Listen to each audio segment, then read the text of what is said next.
Hi all, ഞാൻ അനുപമ, നിങ്ങളുടെ economics ഫാക്കൽറ്റിയാണ്. So CSET-യിൽ എക്കണോമിക്സിനെ നിങ്ങളുടെ ക്ലാസ്സസ് എല്ലാം ഹാൻഡിൽ ചെയ്യുന്നത് ഞാനായിരിക്കും. സോ നമുക്ക് ആദ്യം തന്നെ എന്തിനാണ് എക്കണോമിക്സ് പഠിക്കുന്നത് എന്നറിയണം അല്ലേ? നിങ്ങൾ എക്കണോമിക്സിനെ കുറിച്ച് വളരെ ഡീറ്റെയിൽഡ് ആയിട്ട് പഠിക്കാൻ നോക്കിക്കേ. എക്കണോമിക്സിൻ്റെ പല ചാപ്റ്റേഴ്സാണ് ഈ കാണുന്നത്. പക്ഷേ എന്തിനാണ് നിങ്ങൾ എക്കണോമിക്സ് പഠിക്കുന്നത്? എന്താണ് നിങ്ങളുടെ ഒരു ഐഡിയ?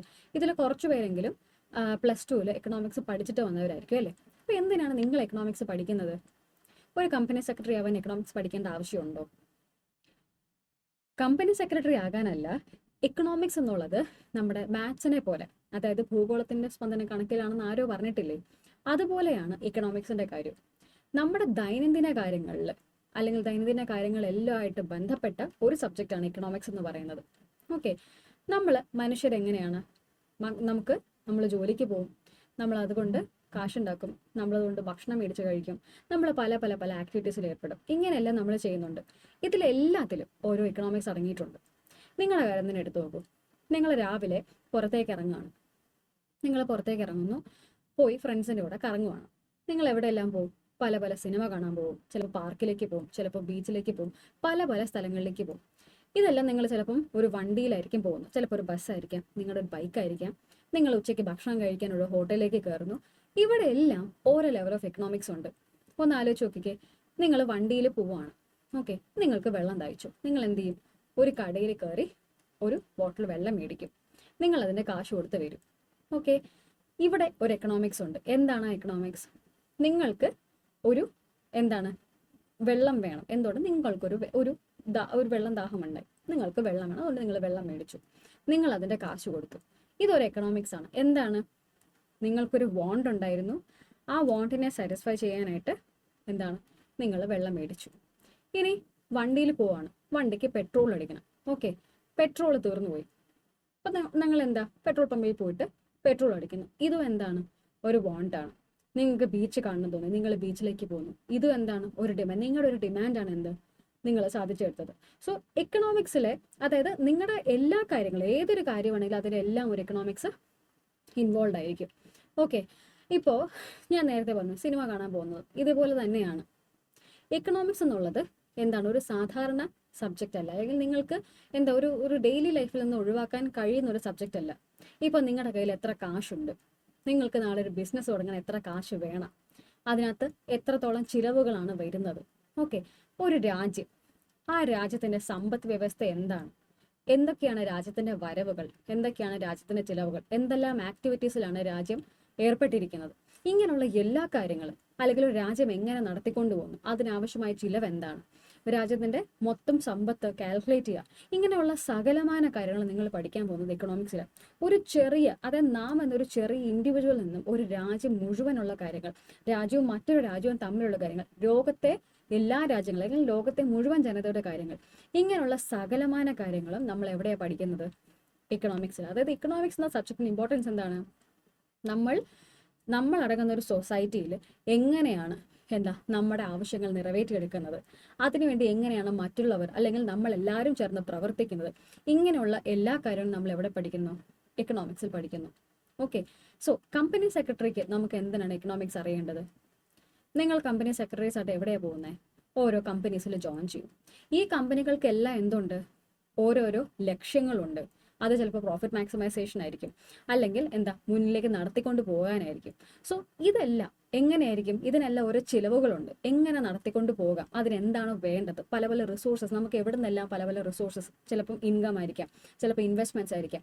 ഇതൊക്കെ ഇത് എവിടെ നിന്നെല്ലാമാണ് കിട്ടുന്നത്, എങ്ങനെ കൊണ്ടുപോകാം, ഇങ്ങനെയുള്ളവയാണ് നമ്മൾ എവിടെ പഠിക്കുന്നത്? എക്കണോമിക്സിൽ പഠിക്കുന്നത്. അപ്പം എക്കണോമിക്സ് എന്നുള്ളൊരു ചെറിയ സബ്ജക്റ്റ് ആണോ? അല്ല. എക്കണോമിക്സ് എന്നുള്ളത് എല്ലാ മേഖലകളിലും, നമുക്ക് സയൻസിലും ഫിലോസഫിയിലും അങ്ങനെ സകലമായ സബ്ജക്ട്സിലും നമ്മൾ എക്കണോമിക്സ് കൂടി ഉൾപ്പെടുത്തി പഠിക്കുന്നുണ്ട്. കാരണം എക്കണോമിക്സ് എന്നുള്ളത് നമുക്ക് മാറ്റി നിർത്താൻ പറ്റുന്ന ഒന്നല്ല. നമ്മളൊരു വീട് വയ്ക്കുന്നു, അവിടെ നമുക്ക് ഒരു എക്കണോമിക്സ് ഉണ്ട്. സോ ഏതൊരു ഫീൽഡ് എടുത്ത് നോക്കട്ടെ, അവിടെ എല്ലാം നിങ്ങൾക്ക് ഒരു എക്കണോമിക്സ്. നിങ്ങൾ ഇവിടെ പഠിക്കാൻ വരുന്നു, അതിന് ഒരു എക്കണോമിക്സ് ഉണ്ട്. നിങ്ങൾക്ക് CS പഠിക്കണം, നിങ്ങളുടെ ഡിമാൻഡ് അതാണ്. അത് സപ്ലൈ ചെയ്യാൻ ഇതുപോലൊരു ഇൻസ്റ്റിറ്റ്യൂട്ട് ഉണ്ട്. നിങ്ങൾ അവിടെ അതിന് വേണ്ടതായിട്ടുള്ള കാശ് മുടക്കുന്നു അല്ലേ? അവിടെ എന്താണ് നിങ്ങളുടെ ഡിമാൻഡ്, നിങ്ങൾ കാശ് കൊടുത്ത് മേടിക്കുന്നു അല്ലേ, നിങ്ങൾ അതിന് പേ ചെയ്ത് നിങ്ങൾ ഈ നോളജ് അക്വയർ ചെയ്യുന്നു. സോ ഇതും എന്താണ് ഒരു എക്കണോമിക്സ് ആണ്. അങ്ങനെ തൊട്ട് തൊട്ട് തൊട്ട് ഒത്തിരി കാര്യങ്ങൾ നമുക്ക് പറയാനായിട്ട് കഴിയും. ബേസിക്കലി ഇക്കണോമിക്സ് എന്ന് പറയുന്നത് നമ്മുടെ ഡെയിലി ലൈഫിൽ നിന്നും അല്ലെങ്കിൽ നമ്മുടെ ലൈഫിൽ നിന്നും മാറ്റി നിർത്താൻ കഴിയാത്ത ഒരു കാര്യമാണ്. ഓക്കെ, ആൻഡ് ഈ ഇക്കണോമിക്സിനെ ഒരു സയൻസ് ആയിട്ടാണ് കൺസിഡർ ചെയ്യുന്നത്. കാരണം ശാസ്ത്രം, മനുഷ്യൻ എങ്ങനെയാണ് എക്കോണമിയിൽ അവൻ്റെ ചുറ്റാകെയുള്ള റിസോഴ്സസ് ഉപയോഗിച്ച് ജീവിക്കുന്നത്, ഓക്കെ, എങ്ങനെയാണ് അവൻ സ്വയം ഡെവലപ്പ് ആകുന്നത്, ഇങ്ങനെയുള്ള കാര്യങ്ങളാണ് ഇക്കണോമിക്സിനകത്ത് പഠിക്കുന്നത്. സോ നിങ്ങൾക്ക് എക്കണോമിക്സിനെ കുറിച്ച് ചെറിയൊരു ഐഡിയ കിട്ടിയെന്ന് ഞാൻ വിശ്വസിക്കുന്നു. നമുക്ക് പതുക്കെ നിങ്ങൾ എന്താണ് ഇക്കണോമിക്സിൽ, അല്ലെങ്കിൽ എന്തൊക്കെയാണ് നിങ്ങൾ ഇക്കണോമിക്സിനകത്ത് പഠിക്കുന്നത്. ഇക്കണോമിക്സ് എന്ന് പറഞ്ഞാൽ വളരെ വാസ്റ്റ് ആയിട്ടുള്ള ഒരു സബ്ജക്റ്റ് ആണ്, അതുകൂടി പറയണമല്ലോ. ഈ കണ്ടന്റ്സിലേക്ക് പോകുന്നതിന് മുമ്പേ അതുകൂടി പറയട്ടെ. ഇക്കണോമിക്സ് എന്നുള്ളത് ഒരു ചെറിയ സബ്ജക്റ്റ് അല്ല.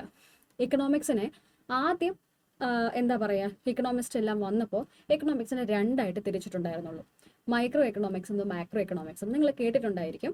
ഈ മൈക്രോ എക്കണോമിക്സും മാക്രോ എക്കണോമിക്സ് എന്നും ഞാൻ നേരത്തെ പറഞ്ഞു, ഒരു ചെറിയ ഇൻഡിവിജ്വലിനെയും ഒരു രാജ്യത്തെയും മുഴുവൻ പഠിക്കുന്ന ഒരു സാഹചര്യം. ആ ഒരു സാഹചര്യത്തിന്റെ ബേസിസ് എക്കണോമിക്സിനെ രണ്ടായിട്ട് തിരിച്ചു, മൈക്രോ എക്കണോമിക്സ് എന്നും മാക്രോ എക്കണോമിക്സും. ഞാൻ എന്നെക്കുറിച്ച് അല്ലെങ്കിൽ ഒരു ഇൻഡിവിജ്വൽ എങ്ങനെയാണ് അവൻ്റെ ആവശ്യങ്ങളെ കാണിക്കുന്നത്, അല്ലെങ്കിൽ അതിനനുസരിച്ച് അവൻ്റെ ആവശ്യങ്ങൾ എങ്ങനെയാണ് നേടിയെടുക്കുന്നത്, അവൻ എങ്ങനെ ഒരു സൊസൈറ്റിയിൽ ജീവിക്കുന്നത്, ഇങ്ങനെയെല്ലാം പഠിക്കുകയാണെങ്കിൽ അതിൻ്റെ ഒരു മൈക്രോ എക്കണോമിക്സ് നമ്മൾ പറയും. ഒരു വ്യക്തിയെ മാത്രമല്ല, ചിലപ്പം ഒരു ബിസിനസ് ആയിരിക്കും, ഒരു ഫേമിനെ കുറിച്ച് പഠിക്കുന്നതായിരിക്കാം, ഒരു കട ഓണറിനെ കുറിച്ച്, ഒരു ചെറിയ ബിസിനസ്സിനെ കുറിച്ച് പഠിക്കുന്നതായിരിക്കാം. ഇതെല്ലാം എന്താണ്, മൈക്രോ എക്കണോമിക്സ് ആണ്. അതേ സമയത്ത് ഞാൻ ഒരു കൂട്ടം ആളുകളെ കുറിച്ച് പഠിക്കുന്നു, ഒരു കൂട്ടം ബിസിനസ് വെഞ്ചേഴ്സിനെ കുറിച്ച് പഠിക്കുന്നു, ഒരു രാജ്യത്തെ മുഴുവൻ പഠിക്കുന്നു, രാജ്യത്തിൻ്റെ സമ്പദ് വ്യവസ്ഥയെക്കുറിച്ച് പഠിക്കുന്നു. ഇങ്ങനെയാണെങ്കിൽ എന്താണ്, അതിനെ മാക്രോ എക്കണോമിക്സ് എന്ന് പഠിക്കുന്നു. ഇതാണ് എക്കണോമിക്സിൻ്റെ ഒരു ബേസിക് ഡിവിഷൻ എന്ന് പറയുന്നത്. ഓക്കെ, നമ്മുടെ ഈ ചാപ്റ്റേഴ്സ് എല്ലാം തന്നെ, എക്കണോമിക്സിനകത്തെ ചാപ്റ്റേഴ്സ് എല്ലാം തന്നെ പൊതുവെ ഈ രണ്ട് എക്കണോമിക്സിനകത്ത് ഉൾപ്പെടുത്തിയാണ് പഠിക്കുന്നത്, മൈക്രോ എക്കണോമിക്സ് എന്നും മാക്രോ എക്കണോമിക്സും. എന്നാൽ ഇക്കണോമിക്സ് എന്നൊരു സബ്ജക്റ്റിന്റെ സ്കോപ്പ്, അല്ലെങ്കിൽ ഇക്കണോമിക്സ് എന്ന സബ്ജക്റ്റിന്റെ ഒരു വ്യാപ്തി എന്ന് പറയുന്നത് ഈ രണ്ട് സബ്ജക്ട്സിൽ ഒതുങ്ങുന്നില്ല. നമുക്ക് മൈക്രോ എക്കണോമിക്സ് ഉണ്ട്, മാക്രോ എക്കണോമിക്സ് ഉണ്ട്, ഡെവലപ്മെന്റ് എക്കണോമിക്സ് ഉണ്ട്, ഫിനാൻഷ്യൽ എക്കണോമിക്സ് ഉണ്ട്, പബ്ലിക് എക്കണോമിക്സ് ഉണ്ട്, ന്യൂറോ എക്കണോമിക്സ് ഏറ്റവും പുതിയ കണ്ടുപിടുത്തമാണ്, നെർവ് ഉപയോഗിച്ചിട്ട്. ഒന്ന് ആലോചിച്ച് നോക്കൂ. ഹെൽത്ത് എക്കണോമിക്സ്, ദോഷനോമിക്സ്, പല കാര്യങ്ങളുണ്ട്. എല്ലാ ചെറിയ കാര്യങ്ങളിലും എല്ലാ വലിയ കാര്യങ്ങളിലും എക്കണോമിക്സ് ഉണ്ട്. ഒന്ന് ആലോചിച്ച് നോക്കൂ, ഇത്രയും വർഷങ്ങൾ നമുക്ക് 16th century 17th century even A ഡിക്ക് ശേഷം വന്നിട്ടുള്ള സബ്ജക്റ്റാണ്, അല്ലെങ്കിൽ അതിന് മുന്നേ തന്നെ BC സമയത്ത് ഉണ്ടായിരുന്ന ഒരു സബ്ജക്റ്റാണ് എക്കണോമിക്സ്. അവിടെ നിന്ന് ഉരുത്തിരിഞ്ഞ് ഇത്രയിടം വരെ എത്തിയ സബ്ജക്റ്റാണ്. ഇന്നും ആ സബ്ജക്റ്റ് വളർന്നുകൊണ്ടിരിക്കുന്നു, പുതിയ പുതിയ ശാഖകൾ കണ്ടെത്തിക്കൊണ്ടിരിക്കുന്നു. അതുകൊണ്ടാണ് എക്കണോമിക്സ് എന്ന സബ്ജക്റ്റ് വളരെയധികം ഇമ്പോർട്ടൻ്റ് ആയി എല്ലാ മേഖലകളിലും പഠിക്കുന്നത്. നമുക്കൊരു റിസർച്ച് ആൻഡ് ഡെവലപ്മെൻറ്റ് ആവശ്യമുണ്ട്, അവിടെ നമുക്ക് എന്താണ് എക്കണോമിക്സ് പഠിക്കണം. എക്കണോമിക്സിൻ്റെ ടൂൾസ് ആണ് റിസർച്ചിന് വേണ്ടി ഉപയോഗിക്കുന്നത്. എക്കണോമിക്സിൻ്റെ എക്കണോമെട്രിക്സ് എന്നൊരു ശാഖയുണ്ട്. സോ ഇതാണ് എക്കണോമെട്രിക്സ് എന്നുള്ള സബ്ജക്റ്റിൻ്റെ സ്കോപ്പ് എന്ന് പറയുന്നത്. അതിലെ വളരെ ബേസിക് ആയിട്ടുള്ള രണ്ട് സബ്ജക്ട്സ്, മൈക്രോ ആൻഡ് മാക്രോ. അതിനകത്തെ കുറച്ച് കാര്യങ്ങൾ മാത്രമാണ് നിങ്ങൾക്ക് പഠിക്കാനുള്ളത്.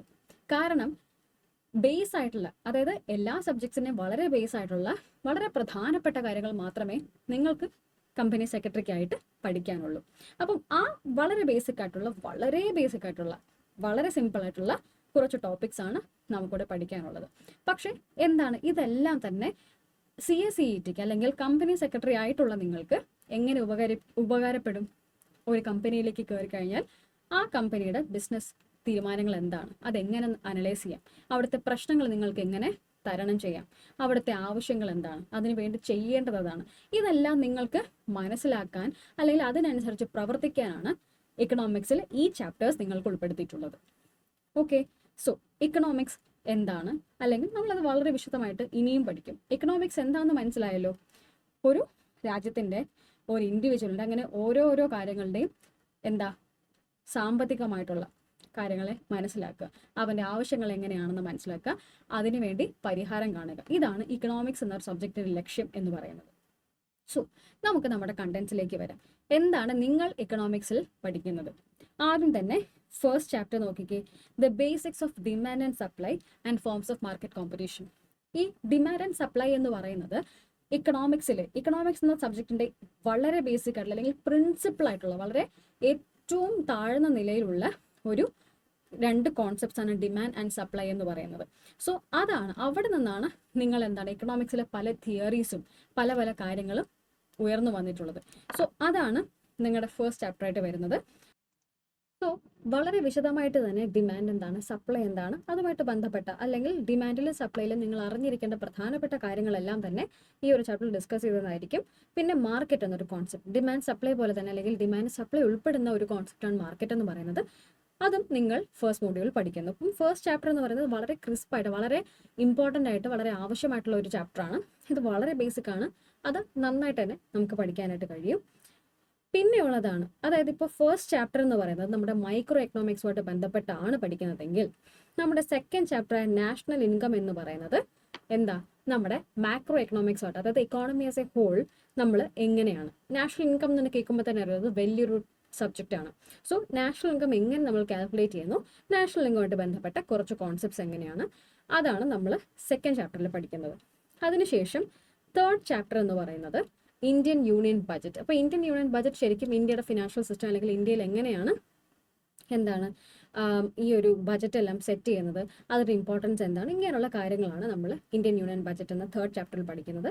അതിനുശേഷം വളരെ ഇമ്പോർട്ടൻ്റ് ആയിട്ട് നോക്കുന്ന ഒരു കാര്യമാണ് ഇന്ത്യൻ ഫിനാൻഷ്യൽ സിസ്റ്റം, അതായത് എങ്ങനെയാണ് ഇന്ത്യയുടെ സമ്പദ് വ്യവസ്ഥ കിടക്കുന്നത്. അപ്പോൾ ഇന്ത്യയിൽ ആരൊക്കെയാണ് ഈ ഫിനാൻഷ്യൽ സിസ്റ്റത്തിനകത്ത് ഇൻവോൾവ് ആയിട്ടുള്ളത്, എങ്ങനെയാണ് പ്രവർത്തിക്കുന്നത്, നോക്കിക്കേ ഫിനാൻഷ്യൽ മാർക്കറ്റ് എന്താണ്, അതുപോലെ തന്നെ ഫിനാൻഷ്യൽ എക്കോസിസ്റ്റം എന്താണ്, അതുപോലെ തന്നെ പല പല ബാങ്ക്സുകൾ എങ്ങനെ ഡെവലപ്പ് ചെയ്തു, അല്ലെങ്കിൽ ഓരോരോ ബാങ്കുകൾ അതിൻ്റെ ഇമ്പോർട്ടൻസ് എന്താണ്, റിസർവ് ബാങ്ക് പോലുള്ളൊരു ബാങ്കിന് ഇമ്പോർട്ടൻസ് എന്താണ്, എന്തൊക്കെ തരത്തിലുള്ള ഫിനാൻഷ്യൽ ഇൻസ്റ്റിറ്റ്യൂഷൻസ് ആണ് നമുക്കുള്ളത്. പിന്നെയോ മറ്റ് മേഖലകൾ, അതായത് നമ്മുടെ സെക്കൻഡറി മാർക്കറ്റ് അല്ലെങ്കിൽ സ്റ്റോക്സ് എന്നോ നിങ്ങൾ ഷെയർസ് എന്നോ മ്യൂച്വൽ ഫണ്ട്സ് എന്നോ ഒക്കെ കേട്ടിട്ടില്ല. അപ്പോൾ അതുപോലുള്ള കുറച്ച് കാര്യങ്ങൾ കൂടി നിങ്ങൾ പഠിക്കുന്നു. അപ്പോൾ എങ്ങനെയാണ് ഇന്ത്യയുടെ, അതായത് ഇന്ത്യയുടെ സമ്പദ് വ്യവസ്ഥ, ഇന്ത്യയുടെ സാമ്പത്തികമായിട്ടുള്ള കാര്യങ്ങൾ പ്രധാനമായിട്ട് നമ്മൾ കാണുന്നത് ഈ ഒരു ഇന്ത്യൻ ഫിനാൻഷ്യൽ മാർക്കറ്റാണ്, എന്തൊക്കെ ഇൻസ്ട്രുമെൻറ്റ്സ് ആണ് ഉപയോഗിക്കുന്നത്, ഇതെല്ലാമാണ് നമ്മൾ ഈ ഒരു ഫോർത്ത് മൊഡ്യൂളിൽ പഠിക്കുന്നത്. അതിനുശേഷം അവസാനമായിട്ട് ഇന്ത്യൻ എക്കോണമി, അതായത് ഇന്ത്യ എന്ന എക്കോണമി, അതായത് ഇന്ത്യ എന്ന എന്താ ഒരു രാജ്യം, ഈ രാജ്യത്തെ എങ്ങനെയാണ് നാഷണൽ ഇൻകം ഉണ്ടാകുന്നത്, അല്ലെങ്കിൽ എവിടെ നിന്നൊക്കെയാണ് ഇന്ത്യയുടെ നാഷണൽ ഇൻകം കാൽക്കുലേറ്റ് ചെയ്യപ്പെടുന്നത്, ആൻഡ് എന്താണ് ഇന്ത്യയിലെ ഏറ്റവും പ്രധാനപ്പെട്ട സെക്ടേഴ്സ് എന്താണ്, ഇന്ത്യയുടെ വളർച്ച എങ്ങനെയാണ്, ഇന്ത്യയുടെ ബജറ്റ് അനുസരിച്ച് എത്രത്തോളമാണ് ഇന്ത്യയുടെ വളർച്ച കാൽക്കുലേറ്റ് ചെയ്യുന്നത്, അതിനുവേണ്ടി എന്തൊക്കെയാണ് ഇന്ത്യ ചെയ്യുന്നത്, പല പല മേഖലകൾ എങ്ങനെ ഡെവലപ്പ് ചെയ്യുന്നു, അതിനുവേണ്ടി എന്തൊക്കെ കാര്യങ്ങളാണ് ചെയ്യുന്നത്, ഇങ്ങനെയുള്ളവയാണ് നമ്മൾ അഞ്ചാമത്തെ മൊഡ്യൂളായ ഇന്ത്യൻ എക്കോണമിയിൽ പഠിക്കുന്നത്. സോ ഇത്രയുമാണ് നമ്മൾ എക്കണോമിക്സിൽ പഠിക്കുന്നത്. നോക്കിക്കേ, ഇന്ത്യൻ എക്കോണമി എന്ന് പറയുന്നത് ഒരു സബ്ജക്റ്റാണ്, അതായത് ഒരു ടോപ്പിക് അല്ല. ശരിക്കും ഇന്ത്യൻ എക്കോണമി എന്ന് പറയുന്നത് ഒരു സബ്ജക്റ്റ് തന്നെയാണ്, നമുക്ക് വളരെ പ്രധാനമായിട്ട് പഠിക്കാനുള്ള ഇന്ത്യയുമായിട്ട് ബന്ധപ്പെട്ട ഒരു സബ്ജക്റ്റ് തന്നെയാണ് ഇന്ത്യൻ എക്കോണമി എന്ന് പറയുന്നത്. അപ്പോൾ ഇക്കണോമിക്സ് എന്നുള്ളത് ബേസിക്കലി എന്തല്ല, വെറുതെ പഠിച്ചു പോകേണ്ട ഒരു സബ്ജക്റ്റ് അല്ല, നമ്മുടെ ഡെയിലി ലൈഫുമായിട്ട് നമ്മൾ കണക്ട് ചെയ്ത് പഠിക്കേണ്ട ഒരു സബ്ജക്റ്റാണ് നമ്മുടെ ഈ ഇക്കണോമിക്സ് എന്ന് പറയുന്നത്. സോ അത്രത്തോളം ഇമ്പോർട്ടൻ്റ് ആണ് ഇക്കണോമിക്സ് എന്ന സബ്ജക്റ്റ്. അപ്പോൾ നിങ്ങൾക്ക് എന്ത് ചെയ്യാം, നിങ്ങൾ ഓരോ കാര്യം പഠിക്കുമ്പോഴും നിങ്ങൾക്ക് ഇതുപോലെ കണക്ട് ചെയ്ത് വളരെ രസകരമായിട്ട് എന്ത് ചെയ്യാം, പല പല കോൺസെപ്റ്റ്സ് ഓർത്തിരിക്കാം. സോ എക്കണോമിക്സ് എന്ന സബ്ജക്റ്റ് എന്താണ്, വളരെ ഇമ്പോർട്ടൻ്റ് ആണ്, ഈ പറഞ്ഞ പോലെ രസകരമായിട്ട് പഠിക്കാൻ പറ്റുന്ന ഒന്നുകൂടിയാണ്. ഓക്കെ.